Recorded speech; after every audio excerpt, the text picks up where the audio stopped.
أعوذ بالله من الشيطان الرجيم. بسم الله الرحمن الرحيم. الحمد لله وكفى، نحمده سبحانه وتعالى ونستغفره ونستهديه ونعوذ به من شرور أنفسنا وسيئات أعمالنا. من يهده الله فهو المهتدي ومن يضلل فلن تجد له وليا مرشدا. وبعد، فإن أصدق الحديث كتاب الله، وخير الهدي هدي محمد صلى الله عليه وسلم، وشر الأمور محدثاتها، فكل محدثة بدعة، وكل بدعة ضلالة، وكل ضلالة في النار. وبعد، هلا يبين سالبوس مسيد جربه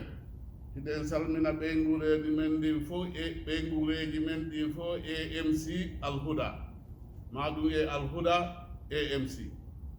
هلا هدين سالمنا به سالمنا عن الإسلام. هدين ويا السلام عليكم ورحمة الله تعالى وبركاته.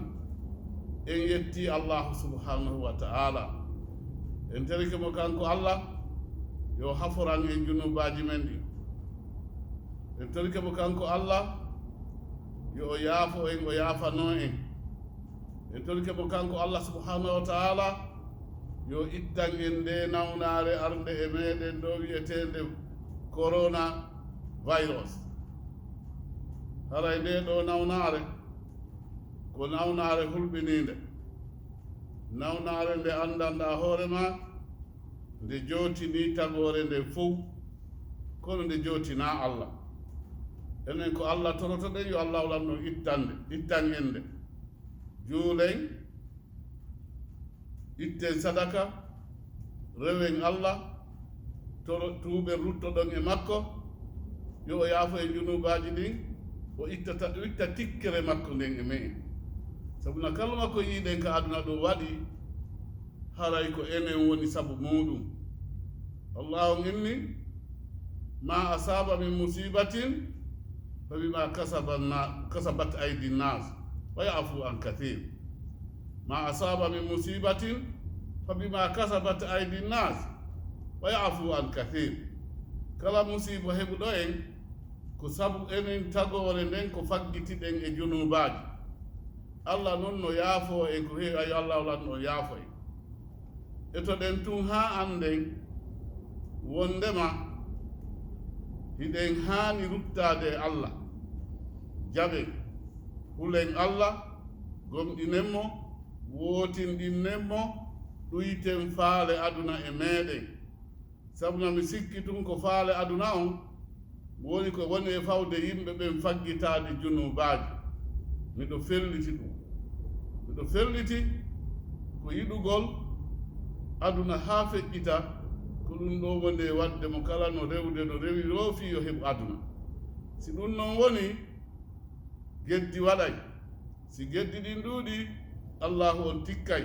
si allahu on tikki, o ittay tikkere makko nden e men, o accata ɗum. mofte feƴƴunoɗe fof, waɗunoɗe geddi, ha allahu lanɗo on tikkani ɓe, allahu lanɗo on wanno lette ɗen e maɓɓe.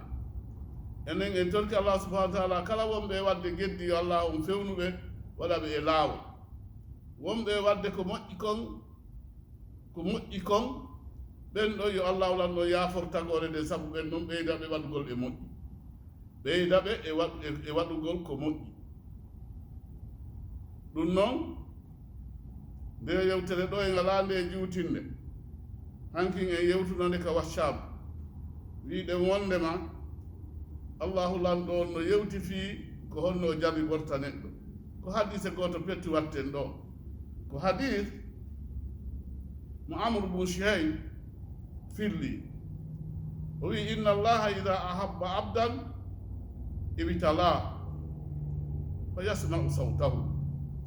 wondema si Allah, hadise on ko fillima ko Imamul Bayhaqi. si allahu lanɗo on yiɗi jiyaɗo, allahu lanɗo on jarri botomo,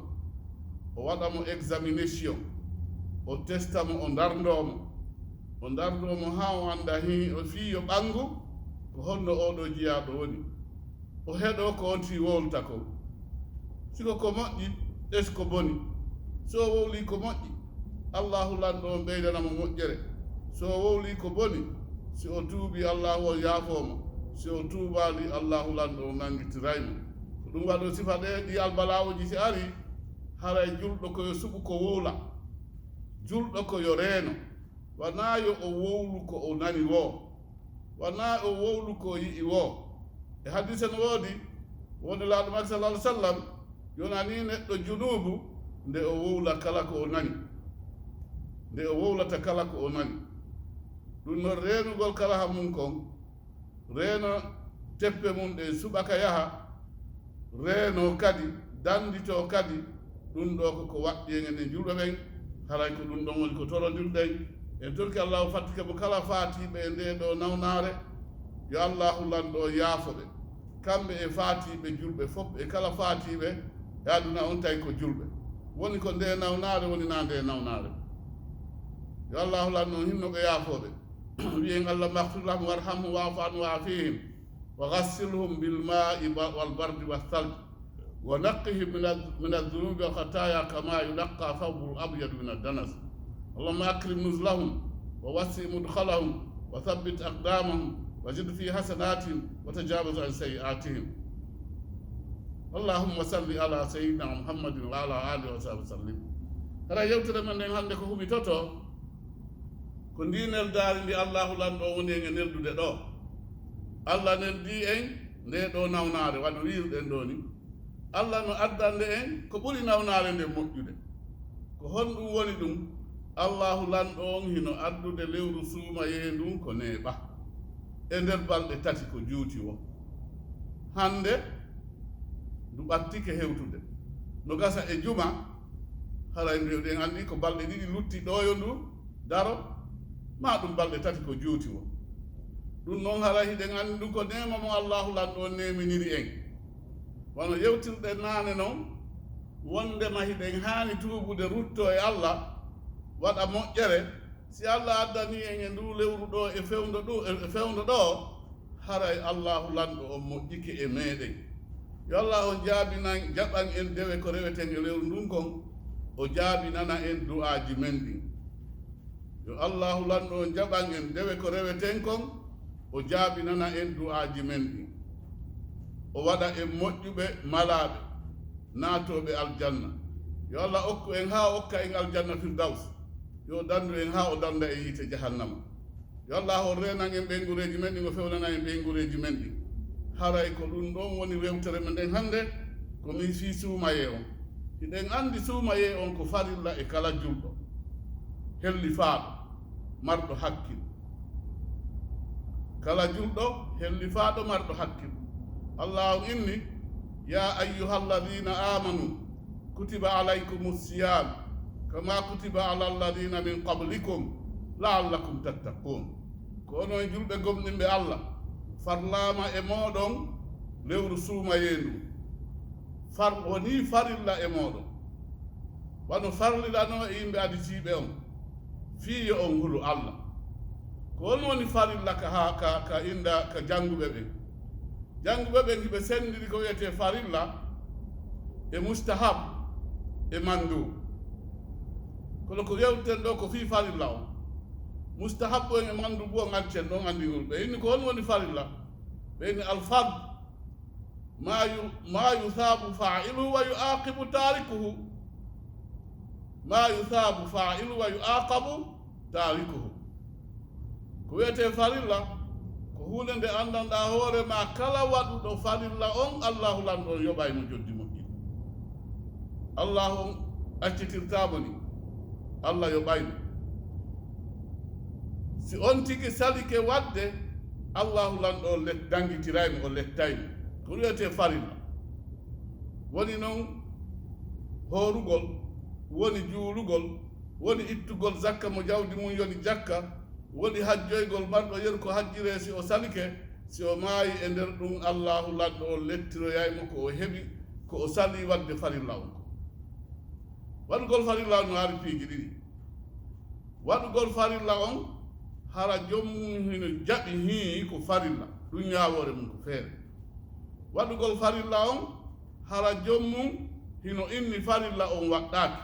ɗum ɗo kadi ñaawore mum ko feere mo salike wadde farilla on kono himo irriti farilla on hii ko farilla oɗo ko letteteɗo kono haray o yaltani e l'islam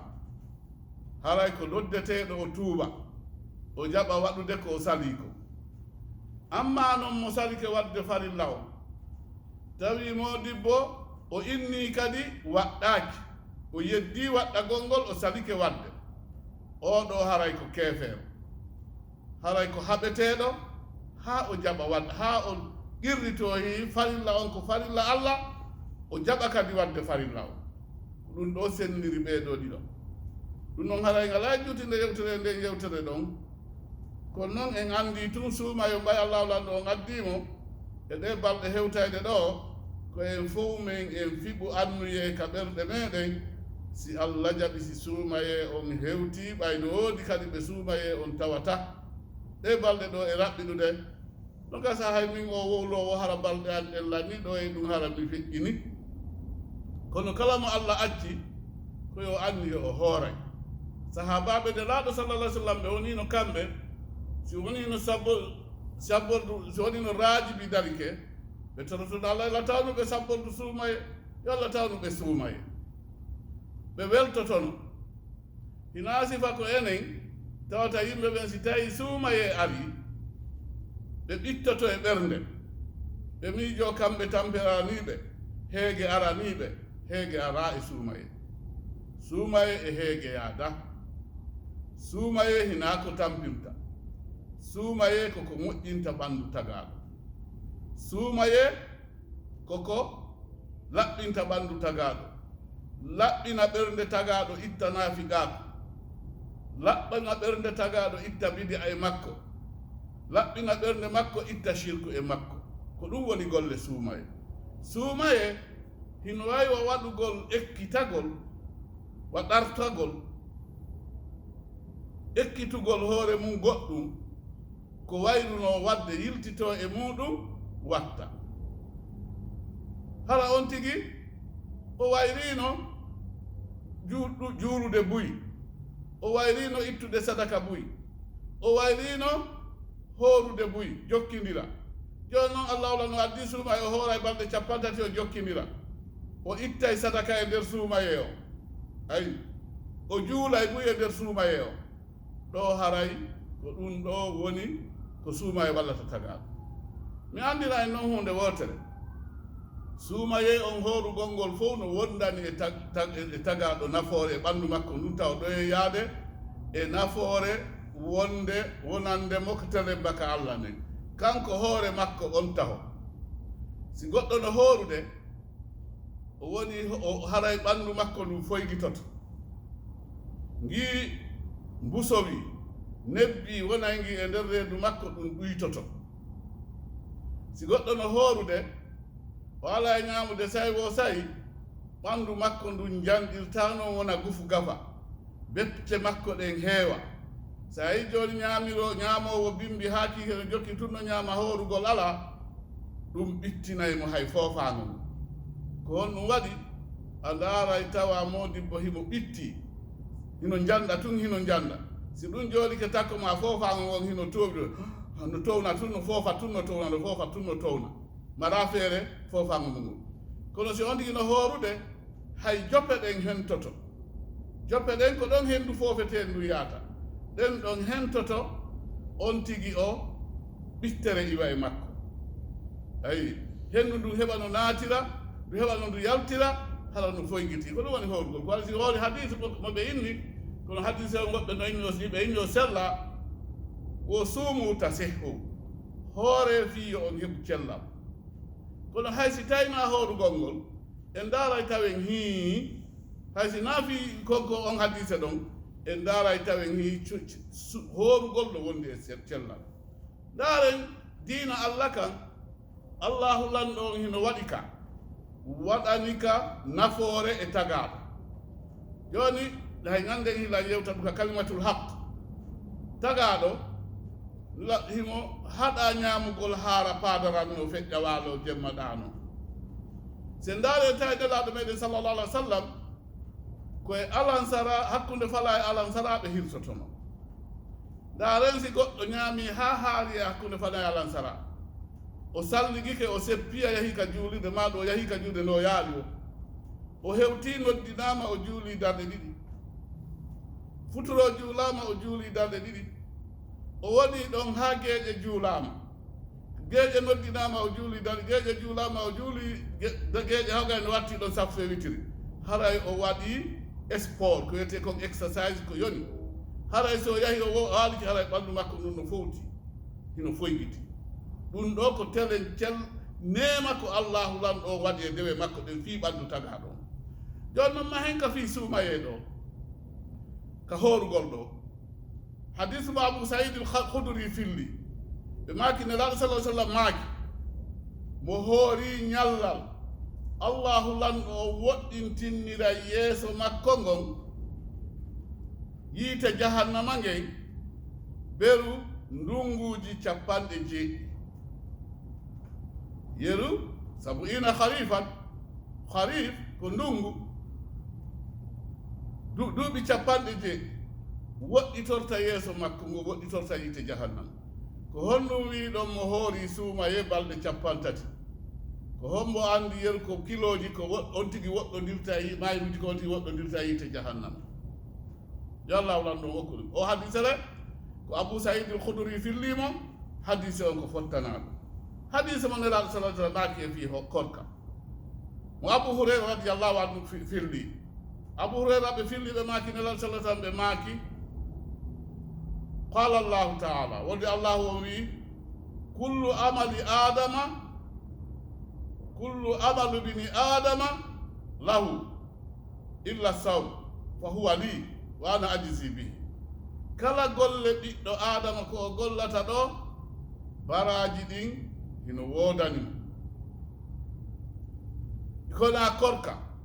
korka kan allah wi ko kanko jeyka ko fi hon ɗum ko hullowo allah hoorata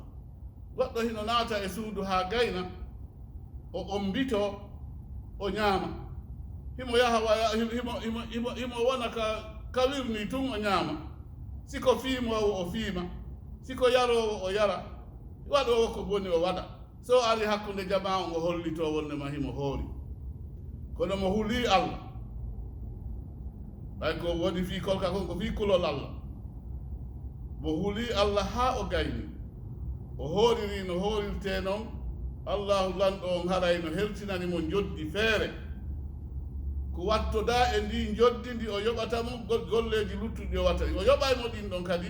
kono joddi korka kan haray ɗum ɗon no hertinanamo feere ɓe wi e nder hadise on assawmu junnatu e ndele korka kan ko heedo hon ɗum hakkunde julɗo on e yiite jahannama korka kan heedata hakkunde makko e yiite nge mi mana partition no faamire mbay e nanta pulal men ngal joni wirngallo joni noon sen itti wirngallo ma hen ka partition haray ko partition wonata hakkunde ma e yiite nge non seulement ɓe maaki e nder o hadis ɓe maaki on wa kana yawmu sawmi ahadikum so ni ñande tawi goɗɗo e mon no hoori ñalade tawi goɗɗo e mon no hoori fala yarfus yo reeno wata o waɗu ko boni yo pottito boneji haɗaɗi fof kabairul ithm wa sawairuha junubaji mawɗi ɗin e junubaji fannuɗi ɗin fof yo pottito wala yashab wata o sonkide wata o jaɓu sonkidede ko fi on ɗum fof ɗuyte baraji makko ɗin ɗo noon en daroto e o nukta ɗo wakfa en waɗay ɗo darde ɗum daɓɓum ta o sonku kono noon ko si o yi aali allah no yedde so o yi allah no yedde katara bi ka galle makko ka ɓeygure makko wata o fanku yo o haɗu ɓayno sallam ɓe maaki hadise on man ra'a minkum munkaran falyughayyirhu biyadihi fa in lam yastati fa bilisanihi wa in lam yastati fa biqalbihi wa dhalika ad'afu imana wonnema so en yii bone yen eto pottinen bone o ittiren juuɗe ɗen ittiren kala hokko se wawal ɗum fof yen anndi ka ɓernde en yiɗa o hadise ɗo hollade yewte ɗo hollali on tigi wonu dayus neɗɗo mo andanɗa hoorema ha jaka ka ɓeygure mum ɓiɓɓe mum rewɓe hay e suumaye ɓornorayno ɓornori o yaltoya ɓeygu mum hay e suumaye ɓornorayno ɓornori o yaltaya gollay golleji ko faalawo siko morowo o mooray siko gollowo e baaruji o yahay o golloya e baaru o sarwa toon beere o waɗa ko o faala hara kanko gorko on himo andi ɓeygu goɗɗo e ɓeygure makko nde hino jokki ɗum ɓiɓɓe makko rewɓe hay e suumaye hara ɓiɓɓe makko ɓe yaltay jemma kiikiiɗe ɓe artoya bimbi o tefata ko honto ɓe waali o tefata ko honno ɓe naati ko honno ɓe yaltiri tentini noon siko ƴettaɓe miɗo yeeto enen baabiraaɓe so ɓiɓɓe rewɓe ƴettaɓe wata en heɓan ɓiɓɓe men ɓen werde ka galleji meɗen ɗum haana dewle buyno bolude wallahi ndarama tawama ko mawɓe okkitirɓe ɓen woni e bonnude dewle ɗe fii hon ɗum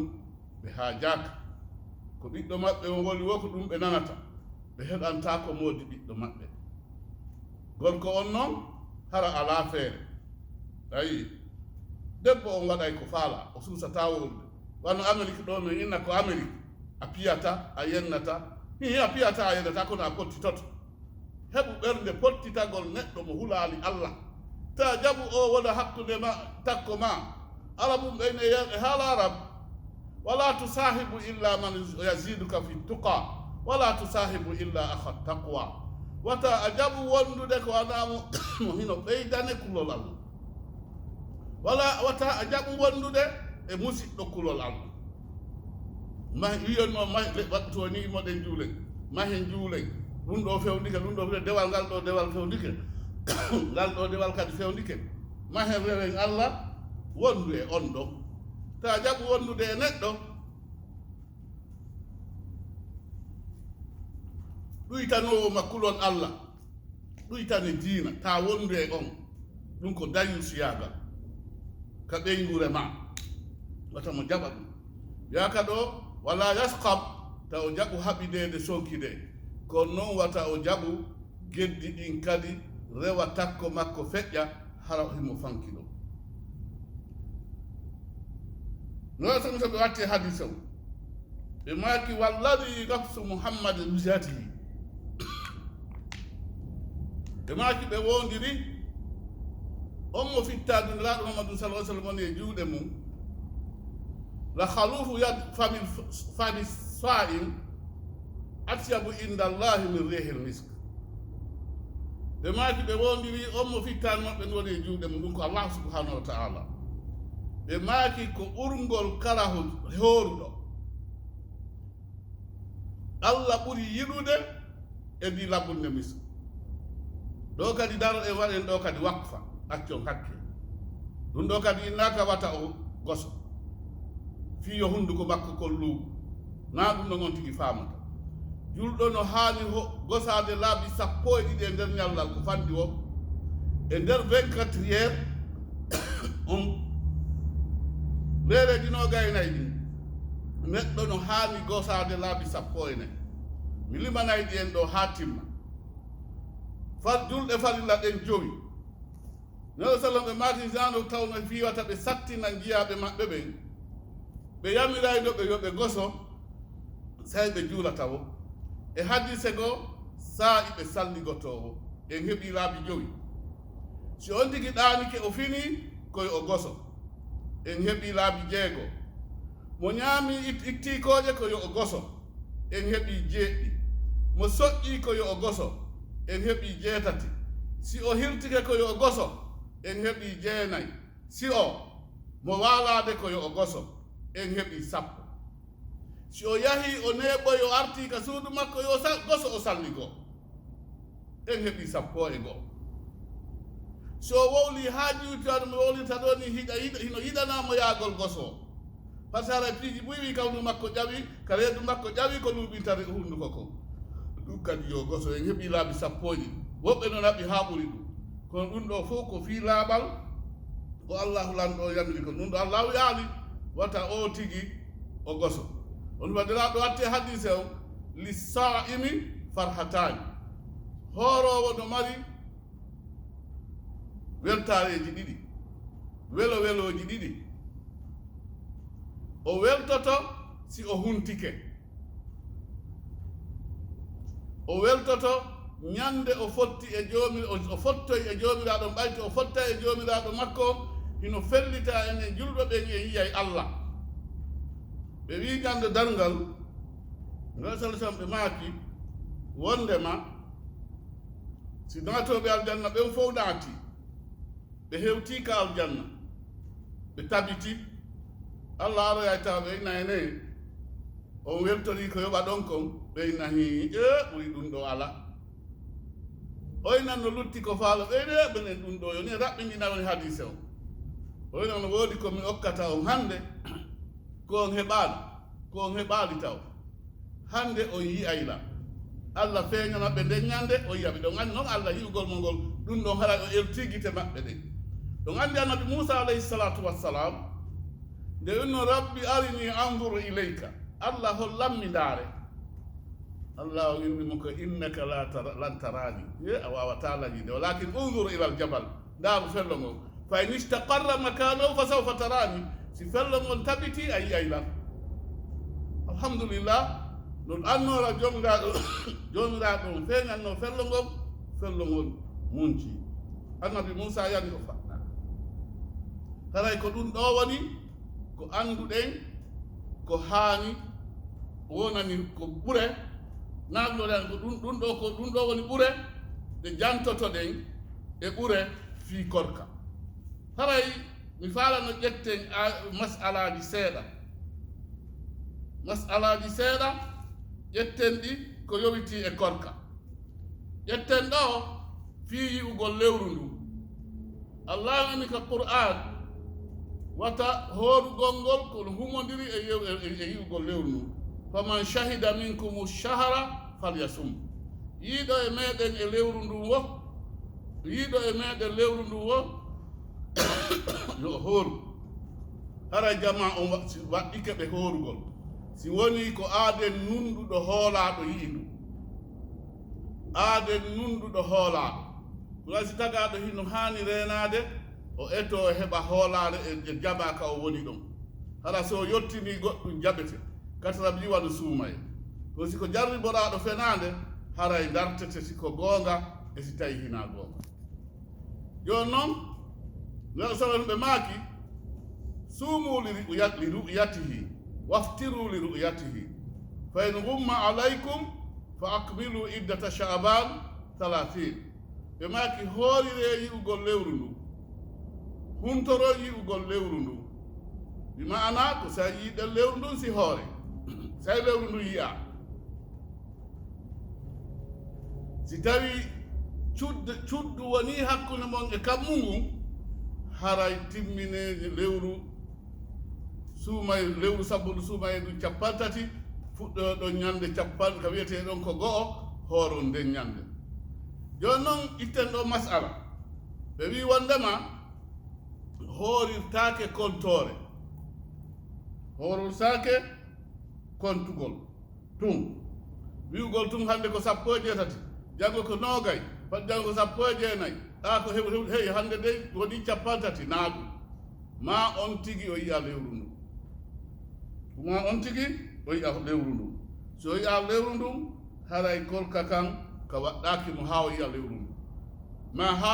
sabu suumaye timma 30 si tawi na cuddu woni hakkunde makko e kammu ngu goɗɗum ngo no woni ko wonata hakkunde makko e kammu ngu wano nduggu hiɗon andi nduggu no immo towa dow nduluru ara ko wiyeten hendu wiyeten nduluru immina nduggu wirna kammu ngu ɗo kadi hino wona hara jommum yi'aali lewru ndu ɗum kadi haray koyo waɗu honno koyo sabbo ha o tabbitanone haray o yi'i haray masalaji no luttiɗi yewteten kono yewtere men nden juuti hande on en heɓi minitaji 50 kala ɗo hoowirteno e ko yowiti e hoorugol ngol si Allah jaɓi ɗo e ñande 10 suumaye on en etoto firten buy ɗo en firtani fof e yewtaali ɗo fii setejo ko honno hoorirta en yewtaali ɗo suddiiɗo ɗiiɗo farilla ko honno o hoorirta e yewtaali ɗo suddiiɗo firtiiɗo ko honno o hoorirta faɗɗaaɗo ko honno hoorirta honno wonduɗo e jinna ko honno o hoorirta e ko wa'itata wano ɗin piiji buyno yowiti e fiqi ha fii korka kan kono hannde on inchallah ko haa ɗo wonɗen yarde toroɗen Allah subhanahu wa taala yo Allah o jaɓan e dewe men ɗen kala paljol ko nanɗon ɗo haray ko immorde en min e seytani kala kawrol ko woni ga haray ko ni Allah o muyiri haray en torkala tori Allah lanno aɗu lewru ndu tawa en e jam de ƴetten tun décision fiɓen annuye wondema en hooray so lewru ndu haray no rutti masala goto mo mi wattata wonno mi innirno noon no woodi masala goto mo faalɗen ɓeytude maaji ɗiɗi masala fi fiɓɓugol annuye e suumaye jannguɓe ɓen ɓurɓe ɓen e malikiyanko ɓen jokkuɓe imam maliki ɓen hiɓe inni si on tigi fiɓi annuye on ñande go o suumaye on o anniyike o hooray lewru ndun haray ɗum ɗo yoni hande kadi ñande o ñande koyo o hooru haray ɗum ɗon bonti wo si piiji nganto heɓimo honno nge nganto si o setike ɓay haray setejo no yewnanna ñaamugol o yahi seteyagal yer ko yoni ko ñaame haray so arti o fiɓitay annuye e wiya maɓɓe kamɓe haray si suddiɗo o yii farilla haray e nder ko yii farilla ko ndey mo fuɗɗitade hoorude o fuɗɗitoto annuye ko wano noon suddiɗo firtiɗo si woni o laaɓi e nder suumaye on himo faala fuɗɗade hoorde ma fuɗɗitade hoorude haray o fuɗɗitay annuye makko ɓen noon ko ɗum yaari jumhuru noon hino yaari wondema on tigi no waawi wadde ɗum on tigi ñande o ñande ko yo fiɓu annuye ɓaynoɗa sallam e maaki laaɗo sallllahu alih w sallam e maaki la siyama liman lam yubayyiti siyama aw la sawma liman lam yubayyiti siyama aw kama qala sa sallam laaɗo maaki korka ala na on mo fiɓaano annuye waalodaale annuye ko on tigi fiɓu annuye si tawi ko korka farilla si o hoora ñallal ngal e maana mo yaari en on hadis haray si goɗɗo hiiri weeti o salike fiɓude annuye o fiɓaali annuye haray so hoori ko yoɓoowo ñalaande haray woɓɓe no yaari jooni noon ko etagol jokka ko honno on tigi hawta ɗiɗino si suuma e on darke on ti annuyo hoora e lewru ndu ñande o ñande kadi o annuyo o watta ɗum o annuyo o watta ɗum haa ñande suumaye o lanni so heɓi nganto e nder mum e nder ko wiɗen ɗum so wari toye kadi o fiɓa annuye haray nde ɗo yewtere fii annuye on ko ɗum ɗo woni ko yewteten fiimo haray ko waajodirten fahin ko en a fiɓu annuye wondema en hooray lewru ndu sabuna ndu lewru ɗo e ngaal ndu ɗo lebbi feƴƴuɗi ɗin fof suumaye hino mari important he kono ndu lewru ɗo no mari important de ndu ɗo no waɗi important jan sabuna ko ndu tawdi en e mum kon hina naafe suumaye ka juulirde hina tarawi hina qiyamu hina hay juma wona e juuleede ɗum ɗo hino mawni ɗum ɗo hino hulɓini si sifa lewru kad Allah torete o jaabina tawi en e sifa ɗum ɗo haray ko en toro Allah subhanahu wa taala o jaabina en du'a on o waɗana en moƴƴere